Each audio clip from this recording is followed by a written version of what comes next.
வாழ்க வளமுடன். ஓம் நமச்சிவாய. அனைத்து தமிழ் உள்ளங்களுக்கும் வணக்கம். நிகழும் மங்களகரமான குரோதி ஆண்டு ஜூன் மாதம் 15ஆம் தேதி சனிக்கிழமை அன்று உத்திரம் நட்சத்திரத்தில் நவமி திதியில் வரியான் நாமயோகத்தில் பாலவம் கரணத்தினில் மகத்தான ஆனி மாதம் பிறக்கிறது. சூரியன் மிதுனம் ராசியில் சஞ்சரிக்கும் மாதம் ஆனி மாதமாகும். உத்தராயணத்தின் கடைசி மாதமாகும். ஆன்மீக சிறப்புகள் கொண்ட மாதம் இதுவாகும்.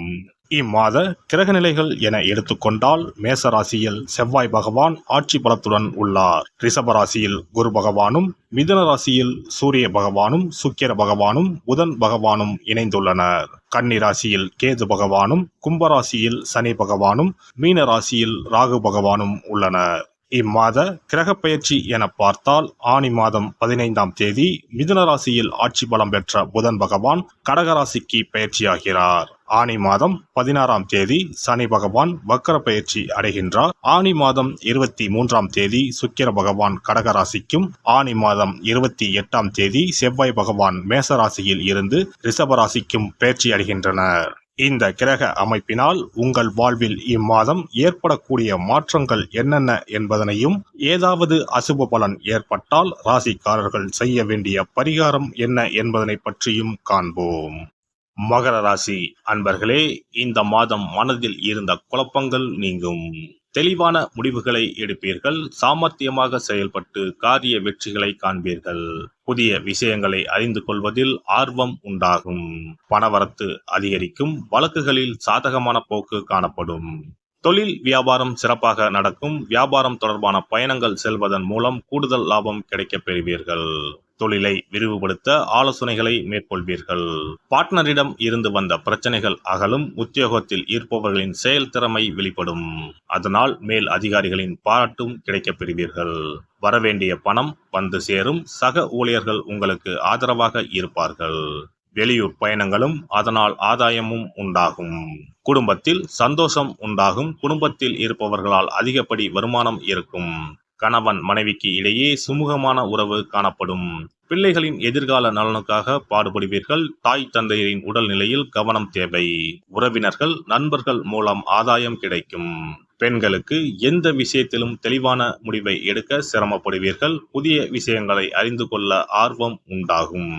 அரசியல்வாதிகளின் பணியாற்றும் திறன் அதிகரிக்கும். கட்சி மேலிடத்தால் உற்சாகப்படுத்தப்படுவீர்கள். கட்சியில் புதிய பொறுப்புகளை பெறுவீர்கள். உடல் ஆரோக்கியம் நன்றாக இருக்கும். அடிக்கடி வெளியூர் பயணம் செல்ல வேண்டி இருக்கும். கட்சி பணிகளை தீவிரமாக ஆற்றி ஆதாயம் பார்ப்பீர்கள். கலைத்துறையினர் எதிர்பார்த்த வாய்ப்புகளை பெறுவீர்கள். உங்கள் பெயரும் புகழும் உயரும்.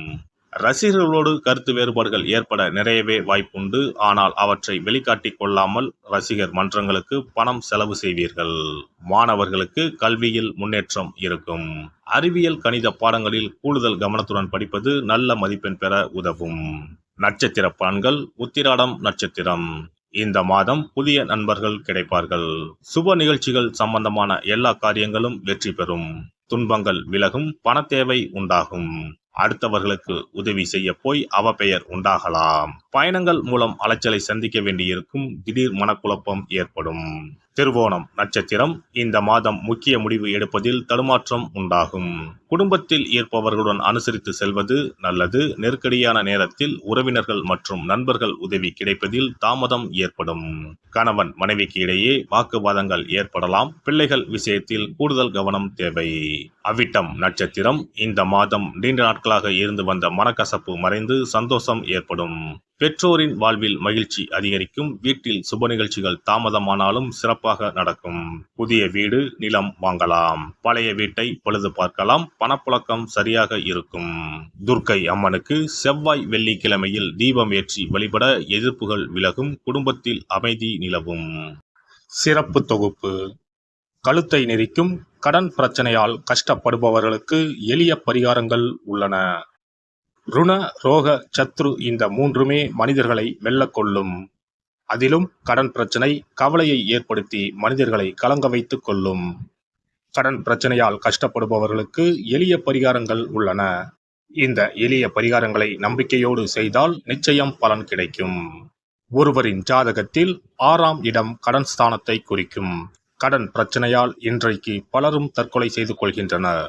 சக்கரத்தாழ்வார் அருள் இருந்தால் கண்டிப்பாக கடன் பிரச்சனைகள் நீங்கும். பெருமாள் கோவிலுக்கு சென்று சனி மற்றும் புதன் கிழமைகளில் சக்கரத்தாழ்வார் சன்னதியில் துளசி மாலை சாற்றி 12 முறை வலம் வர வேண்டும். ஒவ்வொரு முறை வலம் வரும் பொழுதும் கடன் தீர்வதற்கு மனமுருக நம்பிக்கையோடு வேண்டிக் கொள்ள வேண்டும். தொடர்ந்து 12 வாரங்கள் செய்தாலே கடன் பிரச்சனை தீர்ந்து மன நிம்மதி ஏற்படும். மேசராசியில் பிறந்தவர்கள் தயிரை கொண்டு இனிப்பு பலகாரம் செய்து ஒவ்வொரு வெள்ளிக்கிழமையும் மாலை வேளையில் பசுவுக்கு கொடுத்து வர கடன் பிரச்சனைகள் தீரும். விருச்சிக ராசியில் பிறந்தவர்கள் ஞாயிற்றுக்கிழமை அன்று லட்சுமி நரசிம்மருக்கு காய்ச்சிய பசும்பால் அல்லது பானகத்தை பிரசாதமாக வைக்க வேண்டும். 48 நாட்கள் இந்த பூஜையை செய்தால் கடன் தொல்லையில் இருந்து விடுபடலாம். ரிஷபராசியில் பிறந்தவர்கள் ஜவ்வரிசி கொண்டு இனிப்பு தயாரித்து அதை வெள்ளிக்கிழமையன்று பசுவிற்கு மாலை வேளையில் கொடுத்து வர கடன்கள் அடைந்து சுகம் பெறலாம். துலாம் ராசிக்காரர்கள் பசும்பாலை சுக்கிர ஓலையில் வில்வ மரத்திற்கு ஊற்றவும். 24 வெள்ளிக்கிழமை செய்திட நிச்சயமாக கடன் தீரும். வெள்ளிக்கிழமையில் அரச மரத்தடி விநாயகருக்கு அகலில் 11 தீபமும் 11 முறை வலம் வந்தும் வழிபட்டால் கடன் தீரும். மிதுன ராசிக்காரர்கள் தினசரி சிறிது தயிர் சேர்த்து குளித்து வரவும். கடன்கள் நீங்கும். மாலை வேளையில் சூரிய தரிசனம் அஸ்தமனத்துக்கு முன் செய்து வரவும். கன்னி ராசிக்காரர்கள் சனிக்கிழமைகளில் உளுந்து வடை தானம் செய்யவும். அதை நீங்கள் உண்ணக்கூடாது. மேலும் துளசிக்கு தினசரி நீர் வார்த்து ஒரு மண் அகலில் நல்லெண்ணெய் விளக்கேற்றி வைக்க ருண நிவாரணம் பெறலாம். கடகராசிக்காரர்கள் ஒவ்வொரு ஞாயிறும் சிறிது வெள்ளக்கட்டியை ஓடும் நீரில் விழவும். கடன்கள் வெள்ளம் போல கரைந்துவிடும். சிம்ம ராசியில் பிறந்தவர்கள் ஒவ்வொரு சனிக்கிழமையும் அரச மரத்தடியில் மண் அகலில் நல்லெண்ணெய் ஊற்றி கருப்பு திரி கொண்டு 8 விளக்குகள் ஏற்றி வர கடன்கள் அழிய வழி பிறக்கும். மகர ராசிக்காரர்கள் சனிக்கிழமைகளில் எள்ளுருண்டை செய்து பலருக்கு தானமாய் கொடுத்து வர கடன் தொல்லைகள் நீங்கும்.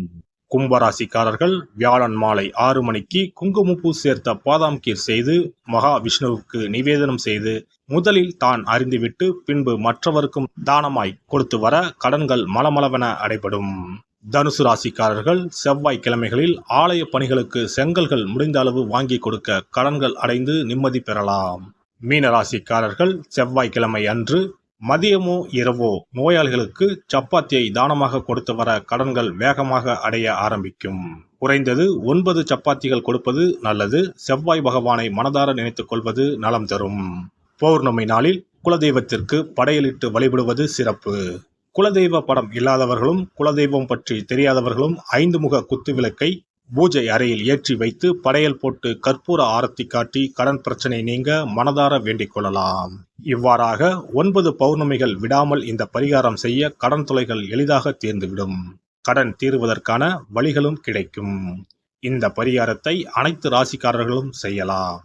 எல்லாம் வல்ல இறையருளால் நீங்களும் உங்கள் அன்பு குடும்பமும் உடல் நலம், நீலாயுள், நிறை செல்வம், உயர் புகழ், மெய்ஞானம் ஓங்கி வாழ்க வளமுடன்.